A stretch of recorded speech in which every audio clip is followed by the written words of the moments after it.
Option देखील होत आहे, त्याबद्दल उदय काय सांगता येईल? अगदी बरोबर आहे। मुंबई महापालिका ही देशातलीच नाही तर आशिया खंडातली सगळ्यात श्रीमंत आणि सर्वात मोठी महानगरपालिका आहे आणि या महानगरपालिकेचा अर्थसंकल्प हा भारतातल्या देशातल्या एकूण 7 राज्यांपेक्षा अधिक आहे। त्यामुळे या श्रीमंत महापालिकेवरती आपली सत्ता असावी अशी सर्वच राजकीय पक्षांची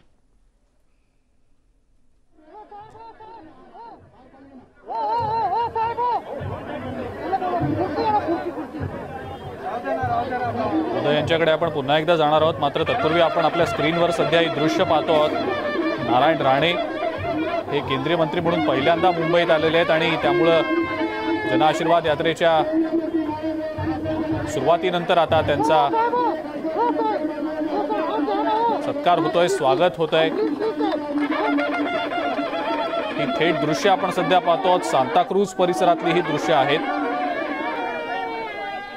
यावेळेला आपण बघितलं असेल भाजपचे अनेक महत्त्वाचे नेते उपस्थित आहेत, अनेक आमदार उपस्थित आहेत। नारायण राणेंच्या स्वागतासाठी अनेक कार्यकर्ते यावेळेला उपस्थित आहेत। विधान परिषदेचे विरोधी पक्षनेते प्रवीण दरेकर देखील व्यासपीठावर दिसत आहेत। नुकतेच भाजपात प्रवेश केलेले कृपाशंकर सिंग देखील दिसत आहेत। याचबद्दल आपण आता अधिक माहिती जाणून घेणार आहोत। सुस्मिता भदाणे आपल्या प्रतिनिधी आपल्या सोबत आहेत सध्या फोन लाईनवर। सुस्मिता, नारायण राणेंच्या जनआशीर्वाद यात्रेला सुरुवात तर झालेलीच आहे, मात्र आपण बघितलं असेल आता खूप मोठ्या पद्धतीने त्यांचं स्वागत होत आहे, शक्ती प्रदर्शन भाजपतर्फे केलं जात आहे, ठिकठिकाणी भाजपचे कार्यकर्ते गर्दी करून आहेत। सुस्मिता, काय सांगता येईल या सगळ्याबद्दल? खरं तर आता नारायण राणे सांताक्रूज इथे पोहोचलेले आहेत। त्यांचं जंगी स्वागत भाजपच्या कार्यकर्त्यांनी केले, महिलांनी त्यांचं औक्षण केलेलं आहे। अगदी बुके वगैरे देऊन त्यांचं जंगी स्वागत इथे करण्यात येत आहे। खरं तर या संपूर्ण परिसरामध्ये भाजपा कार्यकर्त्यांची प्रचंड मोठी गर्दी आपल्याला पाहायला मिळते आहे। त्यामुळे सध्या आपण जर बघितलं तर पावसाचा जोर जरी असला तरी सुद्धा कार्यकर्ते मात्र उत्साहाने त्यांचं स्वागत करतात। ही जनआशीर्वाद यात्रा खरं तर प्रचंड महत्वाची आहे। या ठिकाणी आपण बघाल दृश्यांमध्ये स्पष्ट दिसतंय की विरोधी पक्षनेते प्रवीण दरेकरजी सुद्धा त्यांच्या सोबत आहेत, आशिष शेलार त्यांच्या सोबत आहेत आणि त्यांचे दोन्ही पुत्र सुद्धा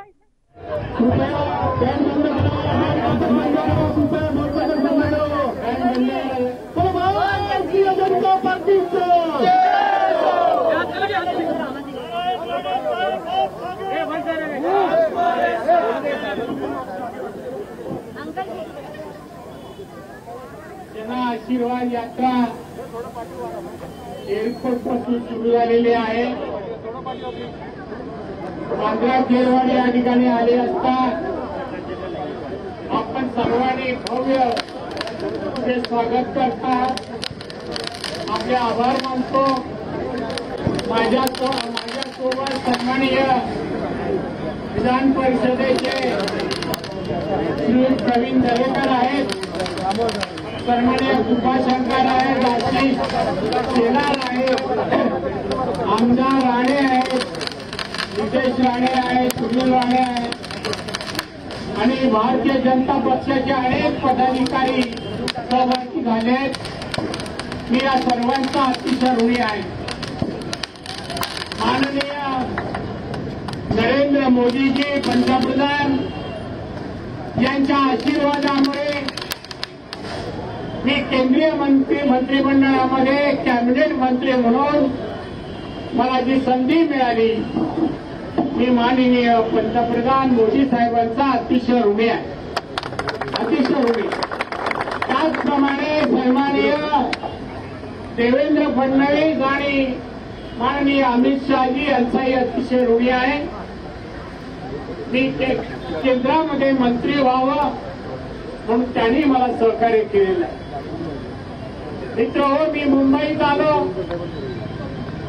आणि जनआशीर्वाद यात्रेच्या माध्यमातून मुंबई आणि महाराष्ट्राच्या जनतेचे आशीर्वाद घ्यावेत आणि तुमच्या सर्वांचा आशीर्वाद घेऊन या देशाच्या मंत्रिमंडळाच्या माध्यमातून मला जे विभाग मिळालेला आहे, सूक्ष्म लघु आणि मध्यम विभागाचे उद्योग,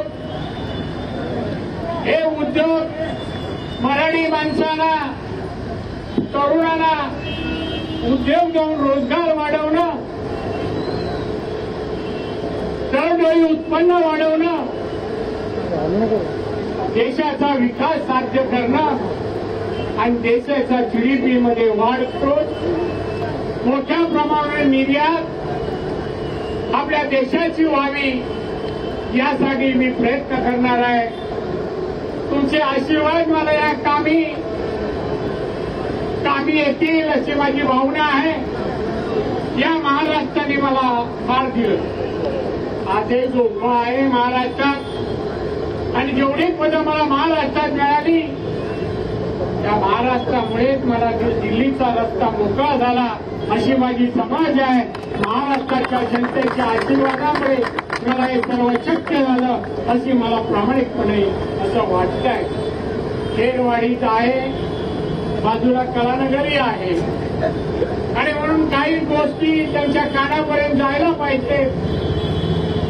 महाराष्ट्रात आमचा जन्म झाला आहे.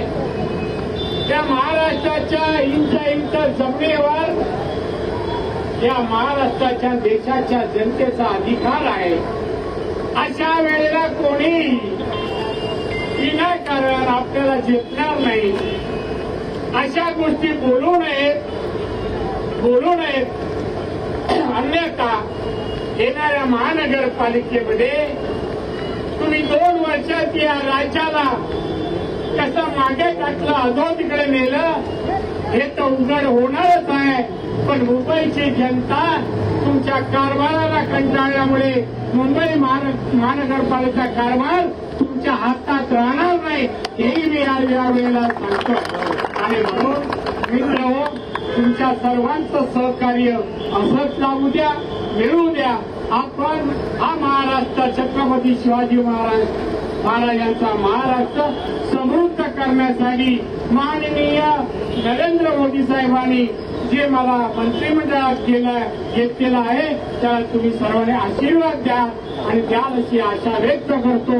आणि पुढील जन आशीर्वाद यात्रेला जायचं असल्यामुळे इथेच थांबतो. जय हिंद, जय महाराष्ट्र.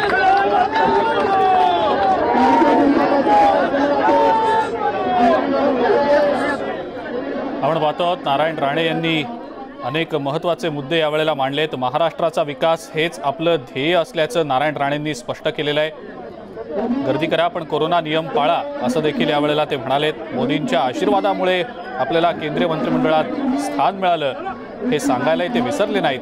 जनतेचा आशीर्वाद घेण्यासाठी ही जनआशीर्वाद यात्रा आपण काढल्याचं नारायण राणे यांनी स्पष्ट केलंय. सोबतच या जनआशीर्वाद यात्रेला हा जो इतका मोठा प्रतिसाद मिळतोय हे पाहून बरं वाटल्याचंही नारायण राणे म्हणाले. राज्यातली जनता सध्याच्या राज्य सरकारला कंटाळलेली आहे. त्यामुळं जनतेचा जो विकास आहे तोच भाजपच्या माध्यमातून आपल्याला करायचा आहे. कारण राज्य सरकारकडून जनतेचा अपेक्षाभंग झालाय असंही नारायण राणे यांनी म्हटलंय.